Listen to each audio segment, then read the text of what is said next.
Hello guys, આજે શ્રાવણ મહિનાનો પહેલો સોમવાર છે, એટલે પ્રેમથી બધાય બોલો હર હર મહાદેવ. તો આજે આપણે જવાનું છે રત્નેશ્વર.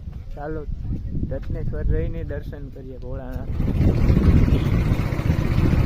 તો ગાઈસ ફાઇનલી અમે બે ભાઈઓ છે ને નીકળી ગયા છે રત્નેશ્વર જવા માટે. જોઈ લો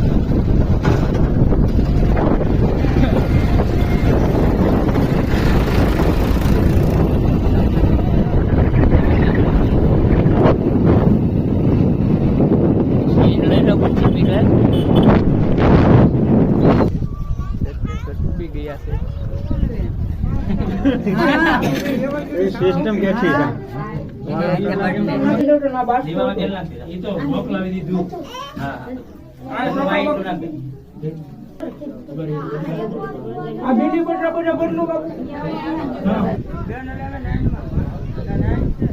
હેલો ગાઈસ, ફાઇનલી આપણે છે ને ભોળાનાથના દર્શન થઈ ગયા છે. તો હવે છે ને તમે પણ દર્શન કરી લો. ફાઇનલી જો આ નજારો.